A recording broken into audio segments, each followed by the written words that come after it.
As one of the earliest of the baby boomers born in 1946, I found myself sometimes just a bit too old for the latest childhood crazes as they came along in the 1950s and 60s. For instance, by the time Christmas rolled around in 1959, I had turned 13 and was in the 8th grade. Too late to ask for the exciting new doll named Barbie that had come out on the market the previous March. She was so cool in her zebra-striped bathing suit and sunglasses. Earlier fashion dolls that were supposed to be adult figures actually had bodies that looked more like those of young teens. Barbie had a real adult-style body with an exceptionally big bosom to fill out her stylish collection of the latest adult fashions you could buy for her. A body, of course, which in later years lots of folks have criticized as influencing young girls to have unreasonable expectations for what their own bodies should look like as it matures. But in December 1959, I was a teen already, too old to play with dolls, even a doll that looked like a top-heavy 20-something and who had adult-style clothes that were more fashionable than anything I'd ever wear. I, of course, really wanted one, but was too embarrassed to ask for one and risk losing my teen status. The next year, I was bummed again. By Christmas time, I was 14, definitely too old to ask for the latest new thing, the Chatty Cathy doll that had been introduced earlier in 1960 in amazing TV commercials.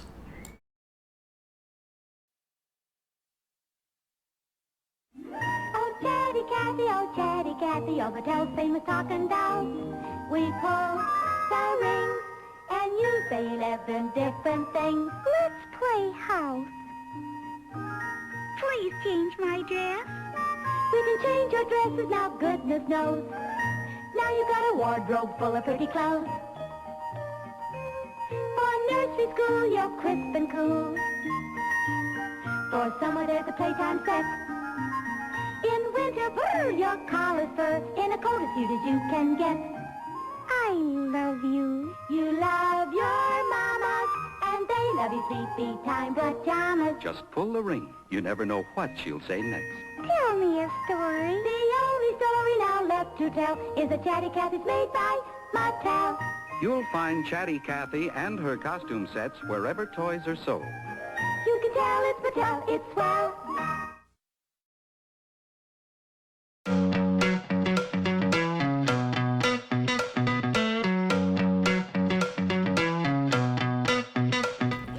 She talked. She said 11 different random phrases like, I love you, or please take me with you, when you pulled the string on her back.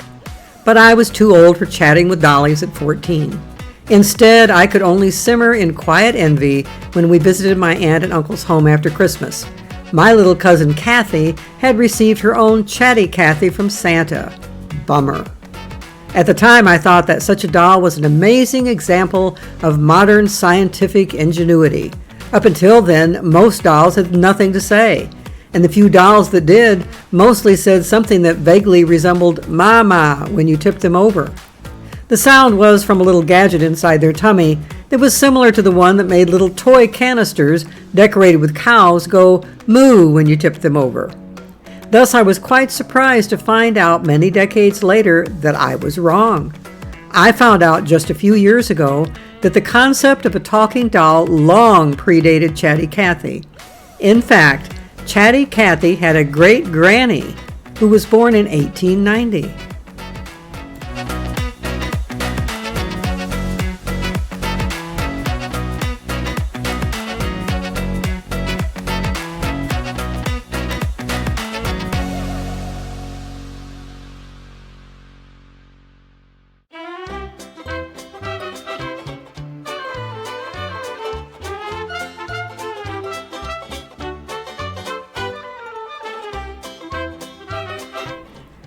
She didn't have a name when you bought her. She was just Edison's phonograph doll, the greatest wonder of the age. Thomas Edison introduced his phonograph in 1877. Looking for ways to make money on the gadget, he decided one way might be to use it to make a talking doll. But first, engineers would have to figure out how to miniaturize the phonograph to fit inside a doll's body. That took until 1889 when production began on just such a doll. There was great enthusiasm in the media of the time for the idea.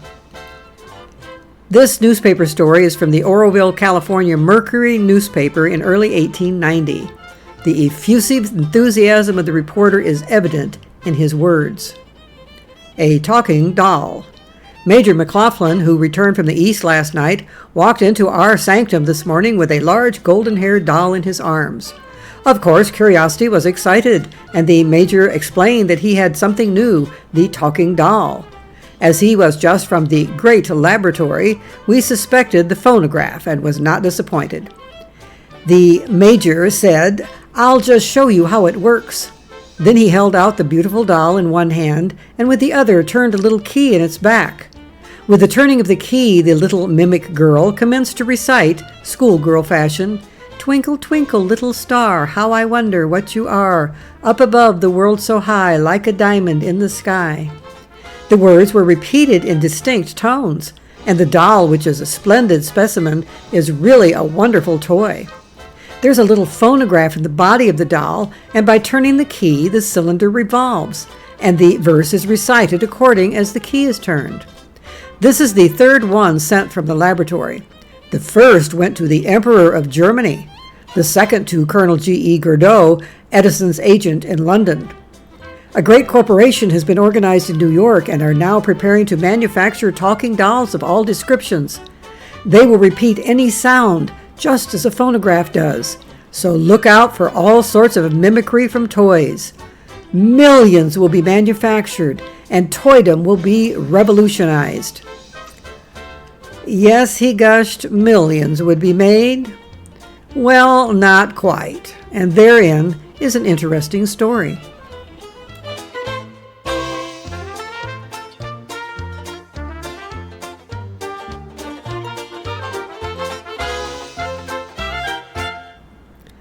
Production of the dolls began with great anticipation of the fortune to be made from them. Here's the factory buzzing with activity as the dolls were churned out. I always get a kick out of the pictures of some male factory workers of that period who obviously went to work every day in dress shirts, vests, ties, and sometimes even jaunty bowler hats. The doll was 22 inches tall, so you can imagine the size of the teensy little phonograph that had to fit inside her torso. 7 inches tall, it was just like the full-size phonographs of the time, playing a little loop cylinder record 3 inches in diameter and 5/8 inches wide, which looked sort of like a thick rubber band. It had a little bitty horn out the top that carried the sound up to holes in Dolly's chest. The doll was a bit clunky rather than cuddly. She weighed 4 pounds because her torso was tin metal, her jointed arms and legs were wood, and her head was porcelain. They were manufactured to be sold in 2 different price ranges. For $10, you got a talking doll in a simple chemise dress. For $25, which would have been a full month's wages or more for many average workers of the time, you got a talking doll all decked out in fashionable finery. Each doll recited only one 11-second version of a single nursery rhyme.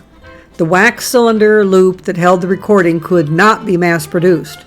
Each one had to be recorded separately at the factory before permanent insertion into the doll. I can only imagine what a boring, tedious job it would have been to be one of the young women making those recordings. You can see one of them portrayed in the center of this magazine cover spread illustration about the doll from the April 26, 1890 edition of Scientific American.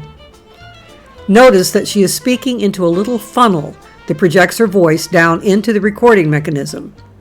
Each recording cylinder was not designed to be interchanged with other recordings. Each Edison phonograph dolly was a one-trick pony, single-mindedly doing her single 11-second recitation over and over. There was no wind-up spring or anything of the kind that would allow you to turn a knob a few times and then let go and listen to the rhyme, in the way you could wind up a music box and then it would play a whole tune. The child would have to turn the key or crank continuously at a steady speed to make the doll talk. Recently, sound experts have been able to extract and digitize and play back the sound from some of the few remaining antique mechanisms. Have a listen.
After hearing these, you can perhaps understand why even Tom Edison himself admitted later, the voices of the little monsters were exceedingly unpleasant to hear.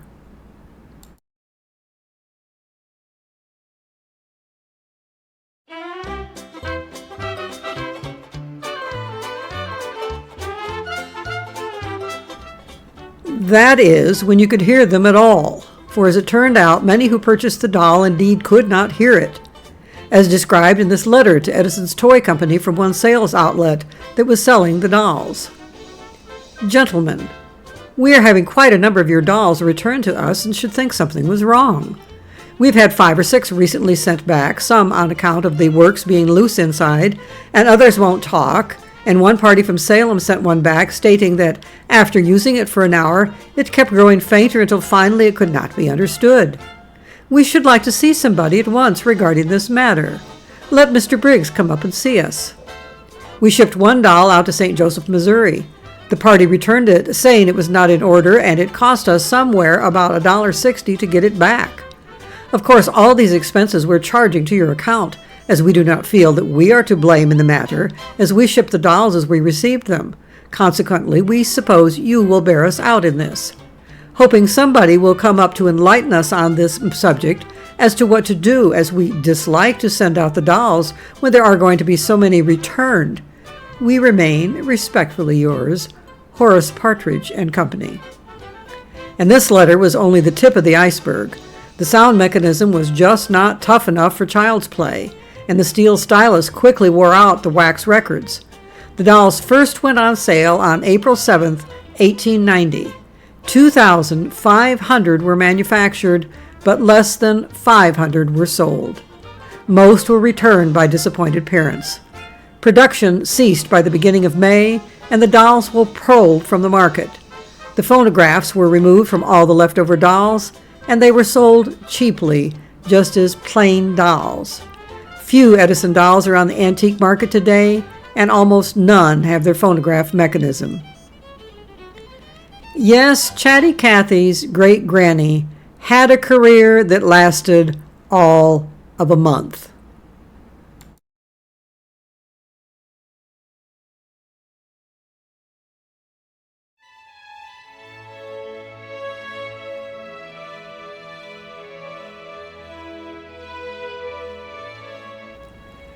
Miniature record players improved in the coming years, so a handful of other doll companies, particularly in Europe, tried to make phonograph dolls in the coming decades. The most successful of these was the French Jumo doll company, headed at the time by Émile Jumo.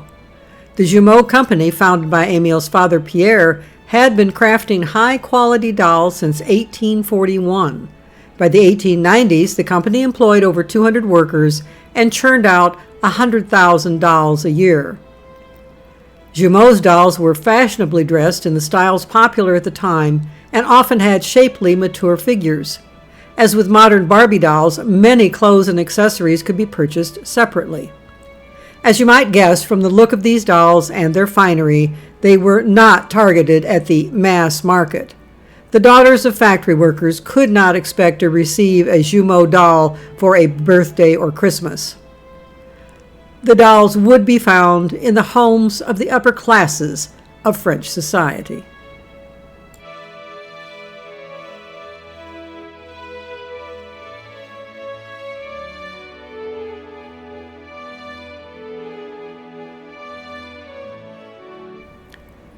The company's dolls were considered some of the most exquisite in the world and were exhibited in international expositions over a period of 50 years, from London and Paris all the way to Australia.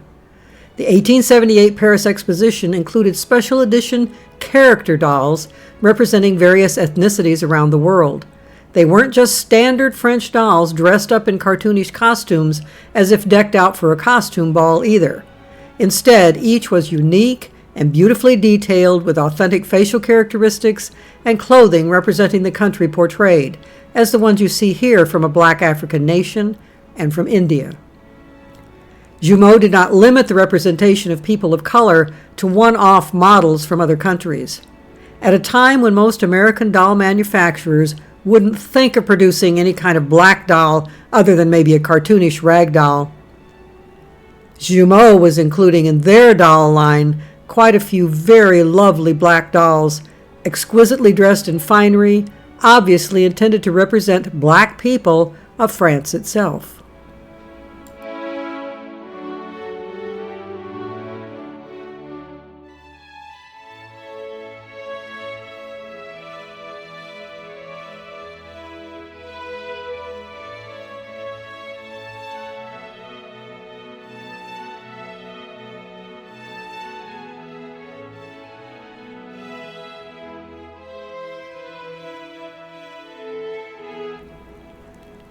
And thus it was in 1890 that Émile Jumo became aware of the Edison talking doll and decided that although marketing that doll had failed miserably, the idea of a talking doll had merit, and decided that his company could produce a far superior product that would be a financial success.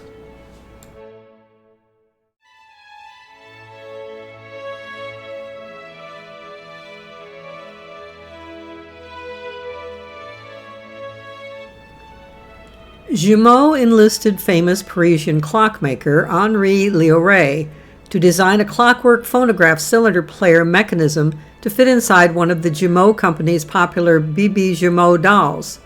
Léo-Ray came up with an innovative design that included using molded, sturdy celluloid for the recording surface rather than the delicate etched wax surface Edison had used that was so easily damaged in play, and thus making a mashup of Léo-Ray's new improved record player with Jumo's exquisite dolls. In time for Christmas 1893, the Jumo company introduced the buying public to the amazing Jumo Bibi phonograph.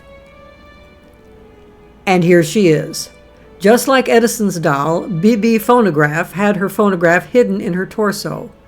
But this was no one-trick pony doll like Edison's that just recited one single 11-second poem that you had to keep turning a crank to hear.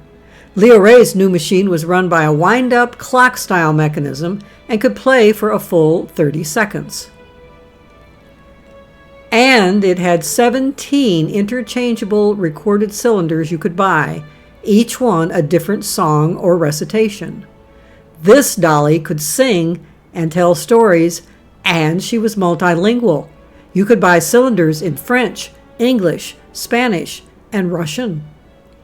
With a beautifully crafted body, elegant fashions, and dependable sound playback, it's no wonder that Bibi phonograph was much more successful than Edison's talking doll had been.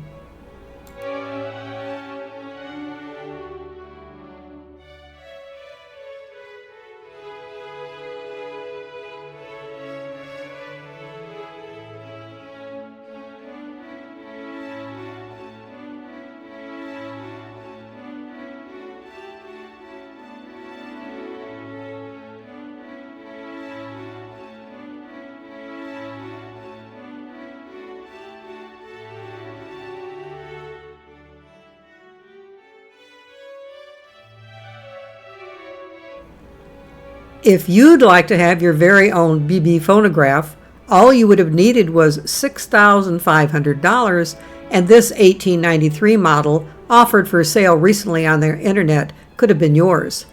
Alas, she wouldn't be able to entertain you with songs or stories, though. After almost 130 years, her Léo-Ray improved model record player plays no more. As an aside, before we continue our doll story, it is interesting to note that the success of Bibi phonograph encouraged Henri Léo-Ray to switch from his clockwork business to the production of actual phonographs. First, in 1895, he released the tiny phonograph that had been used in the dolls as a standalone item he dubbed Les Merveilleux, meaning marvelous or wonderful in English. It came in a little cardboard box that also had 2 musical cylinders. Advertised as an amusing and scientific toy, it used cylinders identical to the ones for BB phonograph. The collection available expanded to include recordings of male and female vocal duets and instrumental solos. All could be played either in the doll or on the wonderful machine, but I would suppose the average child wouldn't use the new recordings inside the doll. Here's a sample of what one of them sounded like. The cylinder contains a 30-second arrangement of an aria from a 1780 opera, later popularized as a song in favor of the French Revolution. Il pleut, bergère, reste tes blancs moutons, allons dans ma chaumière, bergère, vite l'eau, j'entends sur le feuillage, l'eau qui tombe à grand bruit, voici, voici l'orage, voilà l'éclair qui luit.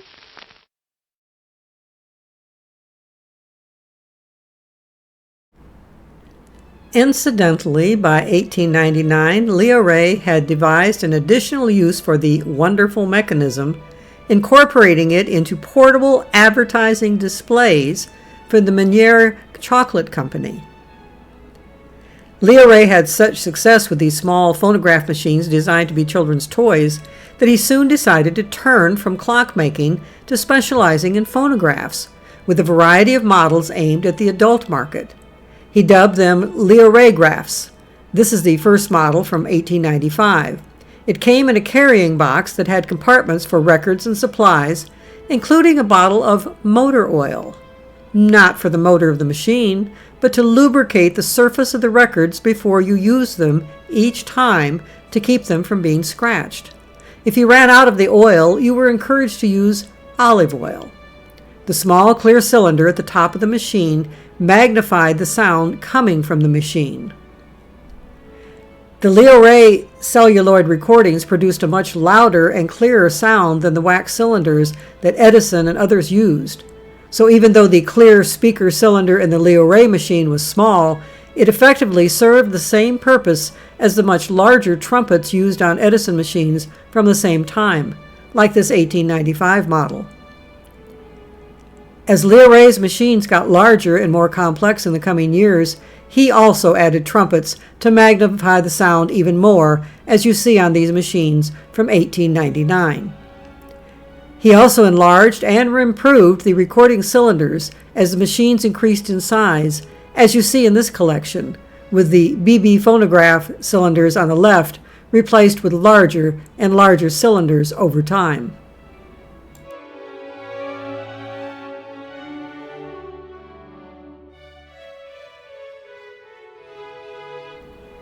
The collection of recordings available to play on Léo-Ray graph machines grew over the years from 11 available for the original BB phonograph that each played up to 30 seconds to over 1,400 listed in this catalog from 1899 that each played up to 4 minutes.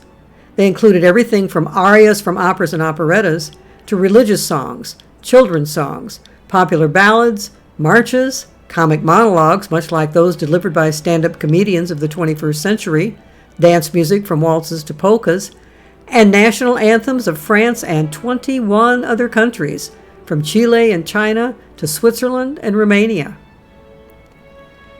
A surprising feature of the catalog were the cheeky little cartoons that were included in its pages, such as this little conversation between two elegant people at a dance. Translated into English, one asks, "Where did you hide the orchestra? We hear it and we don't see it." And the reply is, "It is the Léo-Ray graph. Its rolls are inexhaustible, and we do not need to offer refreshments to the musicians."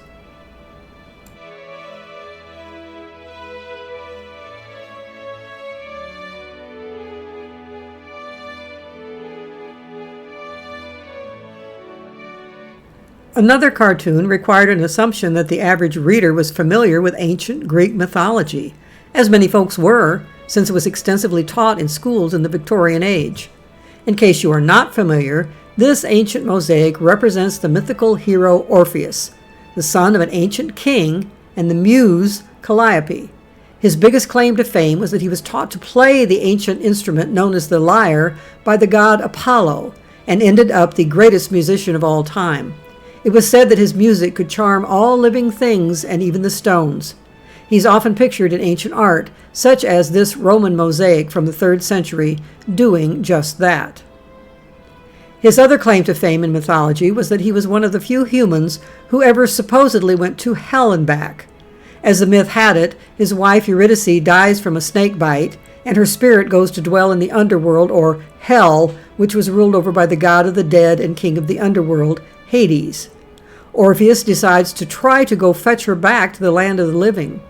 Taking his lyre with him, he goes before Hades and Hades' wife to plead for them to allow Eurydice to go home with him, and plays them one of his mournful tunes, as you see portrayed in this painting. His music softens their hearts so much that they agree to allow Eurydice to go back with him. But just like in the biblical story of Lot's wife, he's warned not to look backward on the trip home until they're both completely out of hell and in the upper world again. Simple rule. But surprise, surprise, once he gets past the exit from hell himself, he stupidly looks back to see if Eurydice is still with him. Unfortunately, at that point, she hasn't cleared the exit yet, and thus he blows it. She returns to her spirit form and disappears back down into hell forever. This storyline is the subject of a huge number of artworks over the ages, from mosaics to paintings, usually dubbed Orpheus Descending. It was a popular topic for such art in the Victorian age. But what on earth does all that have to do with the Léo-Ray phonograph player? It's relevant because Orpheus appears in the Léo-Ray recording cylinder catalog of 1899. You can tell it's him by his Greek toga and the lyre lying next to him on the ground, even though he has his hands on a Léo-Ray record player mounted on a tripod. The cartoon caption makes it clear why he tossed the lyre on the ground and is fiddling with the Léo-Ray Orpheus, descending into hell, scorns the lyre and prefers the Léo-Ray Yes, he has thrown away his famous lyre and instead is going to use the famous Léo-Ray to entertain Hades and his wife and win their hearts to grant him his wish to have his beloved Eurydice return to the upper world with him.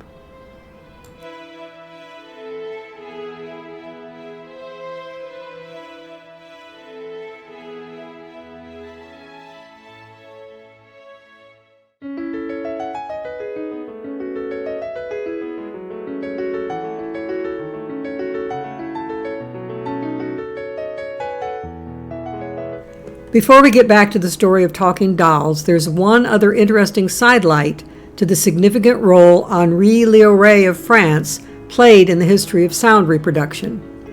This is a panoramic view of the grounds of the famous Paris Exposition of 1900, which covered over 500 acres, hosted exhibits from 46 nations in numerous splendiferous buildings erected for the purpose, attracted almost 50 million visitors during its 6-month run from April through October, and showcased aspects of the contemporary arts and sciences and agriculture from around the world. It also offered crowds an almost unlimited variety of entertainment venues and restaurants, and introduced some of the latest inventions, such as the diesel engine. You'll note the Eiffel Tower in the distance. It was actually created as the majestic centerpiece of an earlier World's Fair in Paris in 1889. The creators of the 1900 fair discussed trying to come up with some new, astounding centerpiece that would top the tower, but decided that was just not going to happen. The challenge was too great, so they settled for just giving the Eiffel Tower a new coat of paint, making it gold for the period of the fair, and got on with planning the rest of the structures for the fair. This is a photo of the entrance to the fair. After going through this archway, visitors fanned out to the 22 ticket booths stationed behind it. Here's your ticket. Come along with me for just a couple of minutes as we take a whirlwind tour of part of the grounds of the fair. You'll notice at one point that we can rest a bit even while we continue our tour, by getting on the amazing moving sidewalk that was a big attraction at the fair.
So, why did I bring you to the Paris Expo to tell you something about Henri Léo-Ray?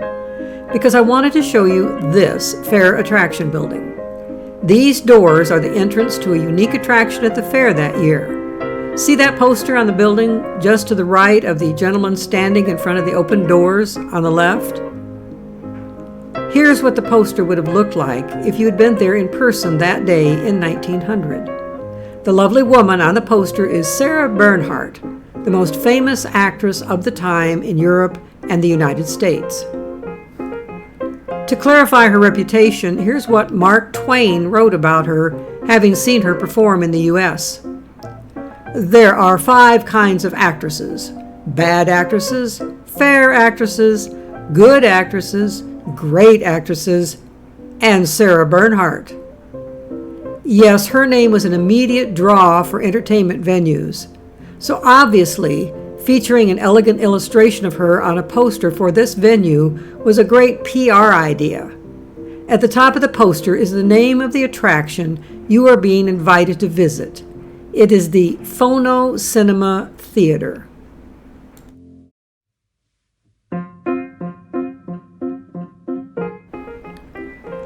As you might guess from the words phono, meaning sound, and cinema, meaning film, what you would see in this theater was the very first public exhibition of actual sound motion pictures, many of them in full color. Performances included songs, monologues, comic sketches, and extracts from plays, operas, and ballets performed by Sarah Bernhardt and over 30 of the other most popular actors, singers, dancers, and comedians of the time. Léo-Ray and his Léo-Ray system were part of the team that produced these groundbreaking films for the film attraction at the Exposition. It is not surprising that the organizer of this attraction chose Léo-Ray and his phonograph for the project. It is said of his phonographs, they provided a sound quality that was far superior to that of all other sound carriers known at the time. The clarity of the reproduction of Léo-Ray cylinders is fascinatingly good, even with preserved pieces that are more than 100 years old and are close to the best acoustic recordings made 30 years later. The many artists showcased at the theater were each featured in their own short film, 4 minutes or less, performing a segment from one of their stage performances. Shows presented throughout the day at the Phono Cinema Theater each featured several of these short films. The process of making possible the exhibition of the films took several steps.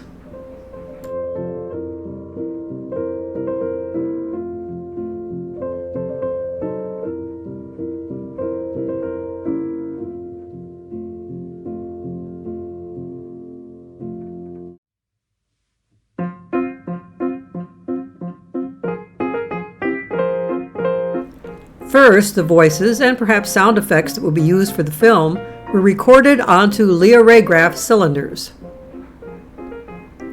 Then the recording would be played back on a Léo-Ray on a filming stage, where the performers would lip-sync their vocal parts while the cinematographer filmed them with a 35mm camera, likely similar to this model from that era, as they performed their act. After the film reels were finished, many of them were hand-inked with color so that the final product was a very believable color film. Here's that poster again. Notice that Miss Bernhardt is leaning her elbow on a film projector and her long cane is pointing to a Léo-Ray in the bottom right corner.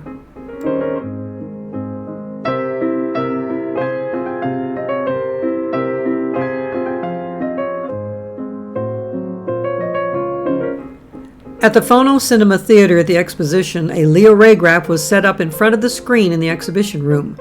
Likely a model the same as or similar to this one that was advertised as the largest phonograph in the world. The film would be projected on the screen and the sound would start on the Léo-Ray. A microphone was set up in the mouth of the amplifier horn on the Léo-Ray with the sound that was picked up being piped through a sound tube to the projection room. The projection equipment of the time was not automated. It had to be run by hand crank by the projectionist. And this was where the magic of watching and hearing a talking movie was made possible for audiences in 1900, 27 years before Al Jolson first sang Mammy on the screen in The Jazz Singer, the first American full-length talkie in 1927. For the movies at the Paris Exposition to talk, the projectionist had to watch the screen where the film was playing through a window in its projection booth, listen through the headphones at the soundtrack coming out of the Léo-Ray and use the crank to frantically try to speed up or slow down the playback of the film to keep the two synchronized. Word has it that some projectionists were very good at doing this, and some weren't.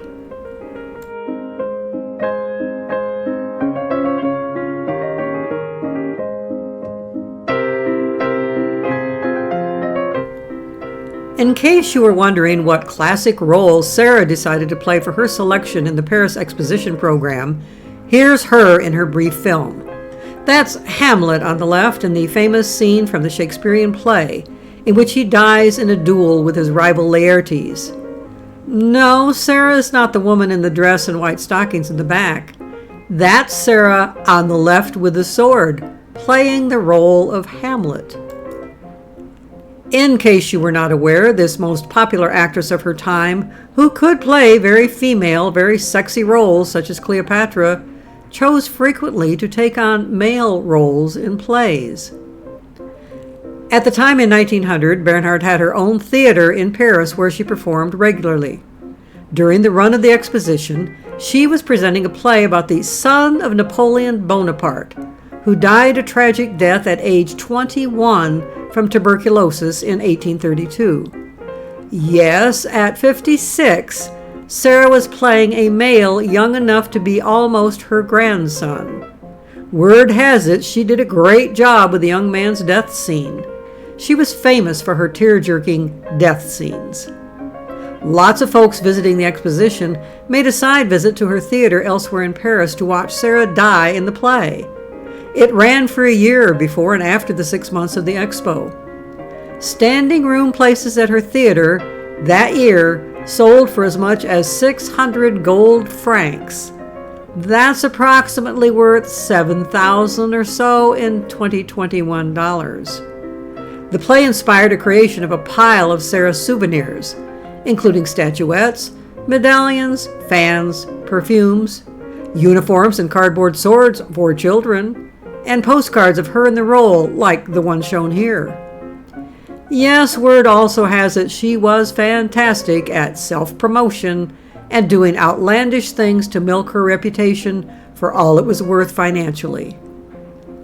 Like regularly sleeping in a coffin in her home for a few years and taking it along with her on some of her tours so she could sleep in it, or lounge in it to practice her lines for her upcoming play while she was far from home.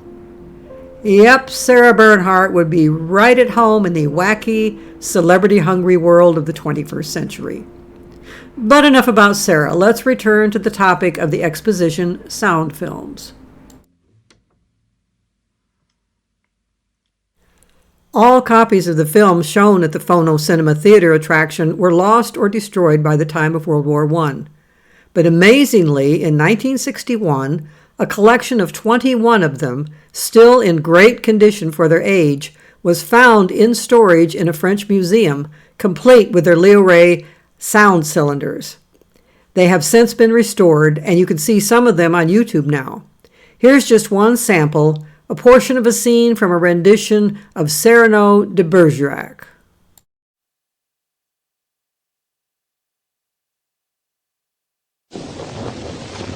Fragment du Cyrano de Bergerac par M. Coquelin. Balade sud-ouest. En l'hôtel Bourguignon, M. de Bergerac fut avec un thé. Qu'est-ce que c'est ça, s'il vous plaît? C'est le titre. Ah! Très amusant! Rendez-vous!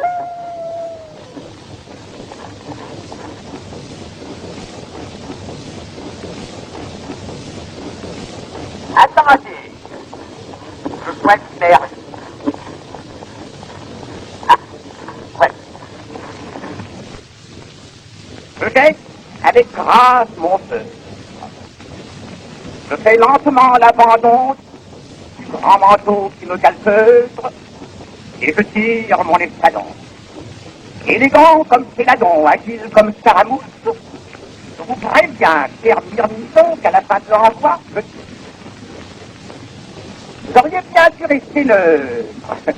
Pouvais-je vous larder d'un don dans le flanc, sous votre maheur, au cœur, sous votre bleu canton, les coquilles teintes, sont ma pointe voltige, une mouche, décidément, c'est au bedon qu'à la fin de l'envoi je touche. Il me manque une rime en œuvre. Pour romper du blanc camisson, c'est pour me fournir le mot pleutre. Tac, que par la pointe d'on, vous espériez me faire son. J'ouvre la ligne, je la bouche, bien ta branche, la rudon. À la fin de l'envoi, je touche. Envoi, prince, demande à Dieu pardon. Je carte du pied, j'escarmouche, je coupe, je pince et là-dedans. À la fin de l'envoi, je touche. As you can see from all of this information about Léo-Ray, he had a significant influence on the history of both sound recording and cinema, which would never have happened if he'd never been asked by Émile Jumo to try his hand at making a doll-sized record player. After all, at that time in 1889, he was a wealthy man who had had a long, successful career in watchmaking. If that career hadn't been interrupted by Jumo's offer, there's no logical reason he would have gotten involved in inventing a recording device. He would have likely stayed a watchmaker the rest of his life. And if it hadn't been for the failed introduction by Thomas Edison of Chatty Cathy's great-granny and her sisters, Jumo would likely never have bothered considering sticking record players in the bellies of some of his elegant dolls. After all, he also was a wealthy man who'd had a long, successful career in the high society fashion doll industry.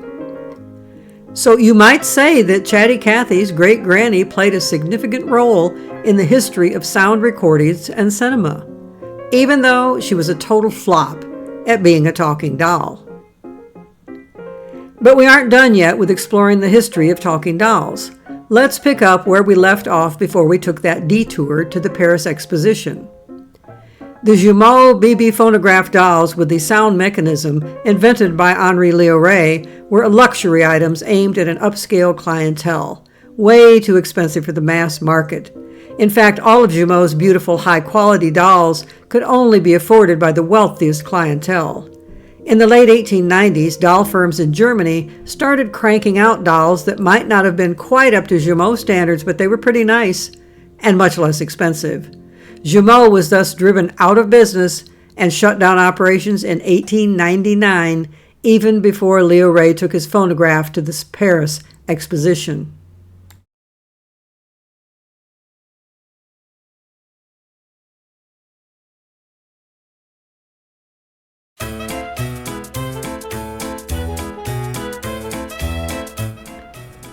Back in the USA, after the flop of Edison's attempt at a talking doll, clear back in 1890, American toy makers gave up on the idea for the next 30 years. But by 1922, they were ready to try again. That year, Dolly Record hit the toy store shelves. Dolly had a cloth body and plastic head and arms and legs. A simple record player was hidden in her torso that played interchangeable metal cylinder recordings, which the doll's mommy played by turning a crank on her hip hidden under her clothes. As with Edison's dolls, she sang little songs or recited poems. By 1928, another talking doll named May Starr joined Dolly Record. Both used the identical kind of cylinders which could be interchanged between dolls.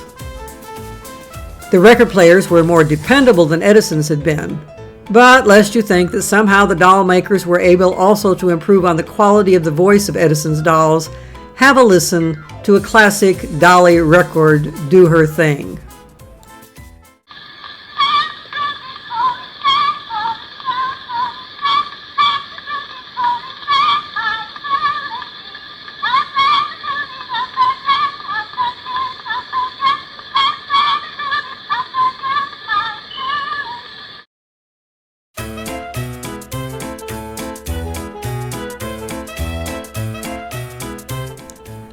A decade later, in 1939, the F&B Doll Company tried marketing a doll with messy hair it called Tousle-Haired Love'ems. In case you haven't heard the term tousle before, it means to make someone's hair rumpled like when you first get out of bed in the morning. Tousle-Haired Love'ems could also sing and recite nursery rhymes recorded on cylinders. But she evidently wasn't a big seller. A search on Shirley Temple doll on eBay yields over 2,500 collectible vintage dolls and accessories for sale, and they were from the exact same era as the F&B doll. A search on Tousle-Haired Love'ems yields no dolls or accessories. Maybe little girls of that era just like dolls with cute curls like Shirley Temple had, rather than with a messy mop of tangles.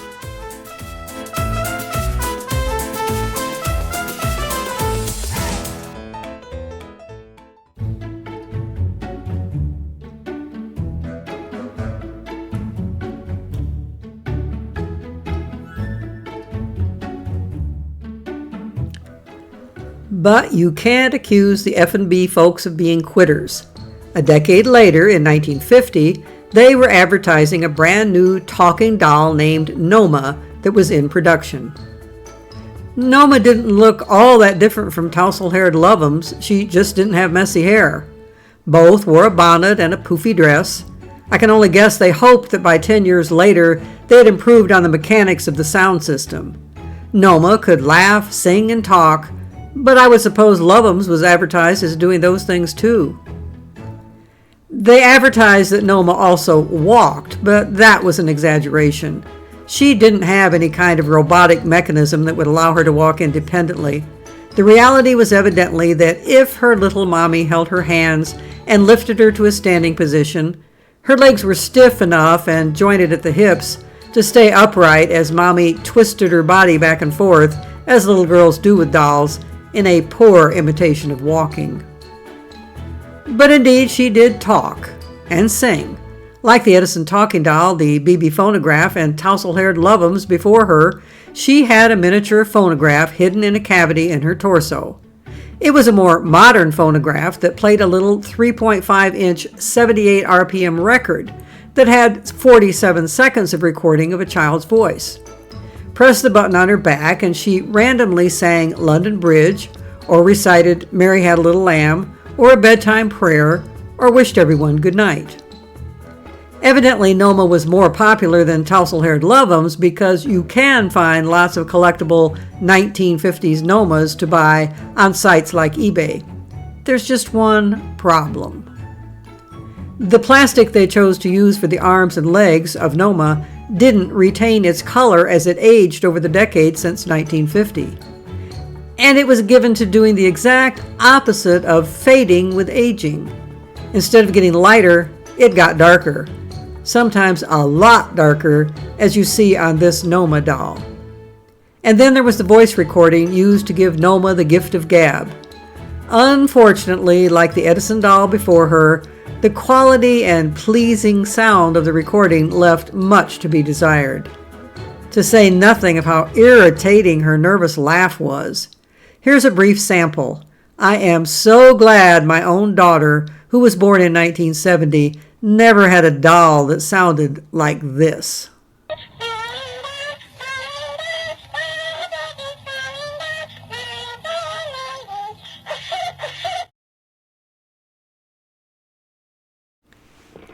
Given that the purchase price of the Noma doll was almost $25 at the time, which in the early 1950s, with the minimum wage at 75 cents an hour, was almost a week's wages for many workers, Noma was never a mass market success.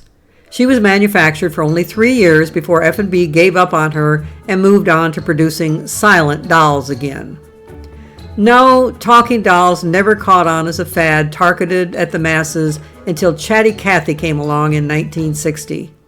Cathy's producer, the Mattel Corporation, finally found the right recipe for a successful mass-market talking doll, including a better sound system and better sounding recordings.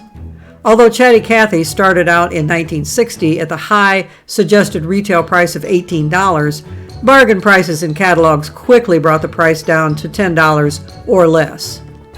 With the success of Cathy, Mattel soon came out with other talking toys.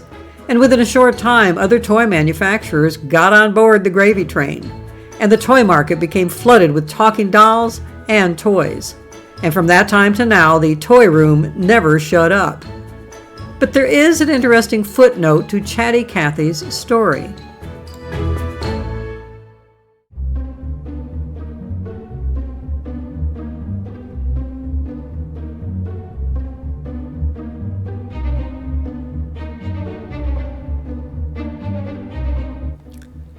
Chatty Cathy was the inspiration for an episode of The Twilight Zone entitled Living Doll, originally broadcast November 1st, 1963. June Foray, who had been the voice of the original Chatty Cathy, provided the voice for Talkie Tina, the episode's evil doll.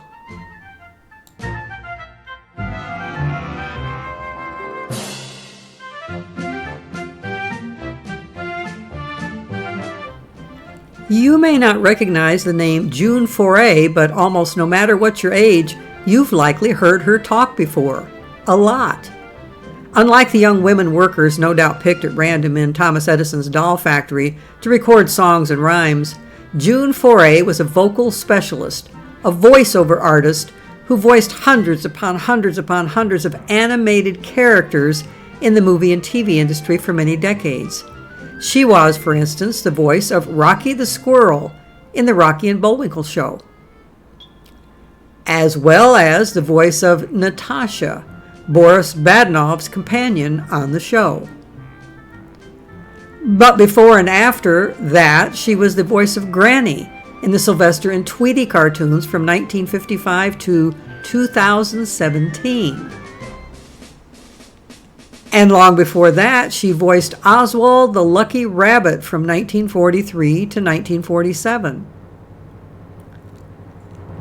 In 1998, she was another Granny, this one in Disney's Mulan movie. June Foray's career spanned almost 75 years. She was born in 1917 and died in 2017, a few months from her 100th birthday. And she was active until the very end. At 97 in 2014, she once again voiced Rocky the Squirrel for the Rocky and Bullwinkle movie released that year. Most folks are familiar with the name Mel Blanc, the most famous voice actor in the history of animation, said to be the man of 1,000 voices, many of them for characters in the Warner Brothers Looney Tunes films, such as Bugs Bunny, Daffy Duck, and Porky Pig. Mel started in voice acting in 1927 and continued right up to his death in 1989. Many film commentators have long referred to June Foray as the female Mel Blanc. Well, Chuck Jones, the most well-known animator, director, and producer in the animation industry, short of Walt Disney, had something different to say years ago. June Foray is not the female Mel Blanc. Mel Blanc was the male June Foray.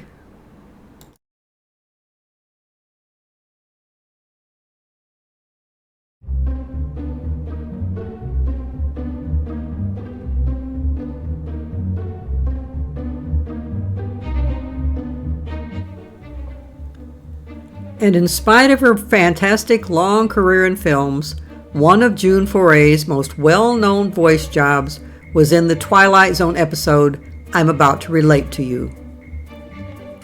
In the episode, we are introduced to a little girl named Christy.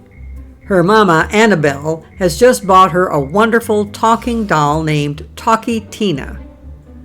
But her new stepdad, Eric, played by well-known actor Telly Savalas, is jealous of Annabelle's attention to Christy and resents the child and the new doll.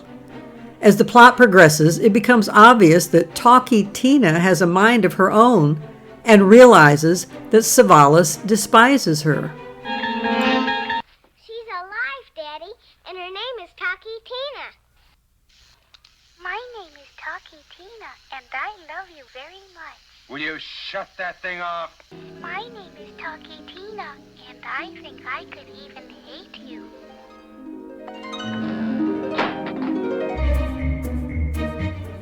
At first, Talkie Tina begins talking to Savalas when they are alone together in a room and berating him. He assumes his wife Annabelle is playing a trick on him, talking through the doll with some hidden microphone. He accuses Annabelle of doing this to bother him, and she is shocked.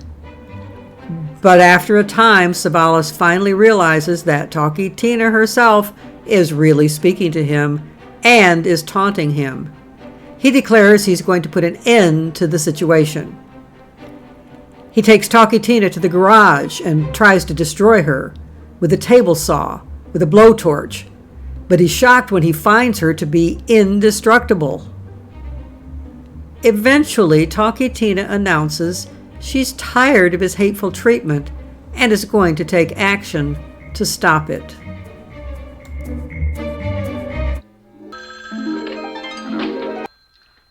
Hello? My name is Talkie Tina, and I'm going to kill you.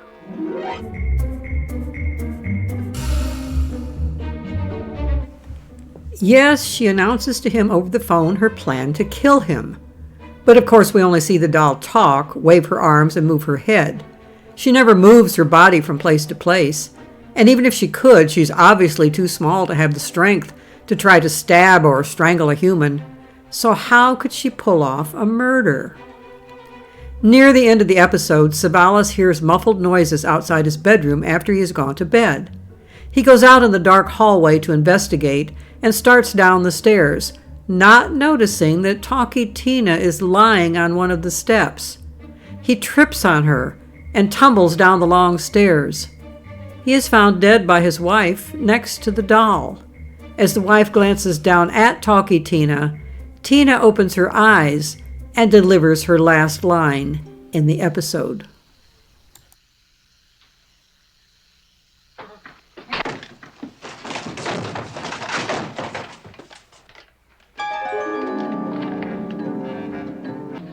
Eric. My name is Talkie Tina. And you'd better be nice to me.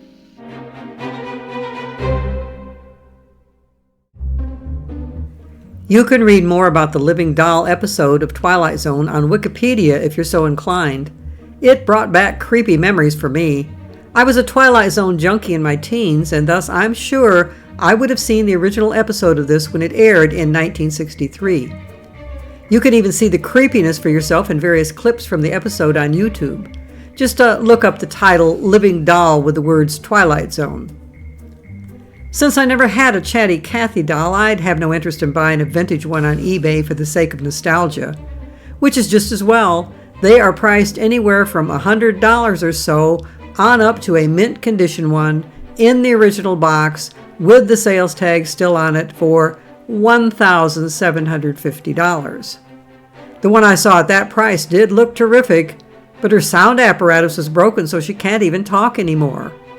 No, even if she could speak, I'd not be willing to pay that much for a piece of nostalgia, even if I'd owned one in my childhood. But I must admit I was just a teensy bit tempted when I found I could get an actual Talkie Tina doll on Amazon.com for just over $100. She's a modern, full-size, 18-inch talking exact replica of the doll that was in that episode. And her body, skin color, and clothing is all a vintage gray and black and white, just as she would have looked on your black and white TV. She comes loaded with the following phrases from the episode when you pull the ring on her back. My name is Talkie Tina, and I love you very much. My name is Talkie Tina, and I'm going to kill you. My name is Talkie Tina, and you'll be sorry. Or if you're so inclined, you can get a full color version, as she might have looked if you saw the episode in color on an early color TV, for about $140. If you aren't quite willing to pay that much, you can get a little 6.5-inch black and white action figure for under $20. She, however, doesn't talk. Nor does this even less expensive little all-plastic 3.5-inch action figure, but it is under $14. Now that I might be willing and able to pay just for the novelty of the item to put on a shelf for display among my small pop culture collection of figurines.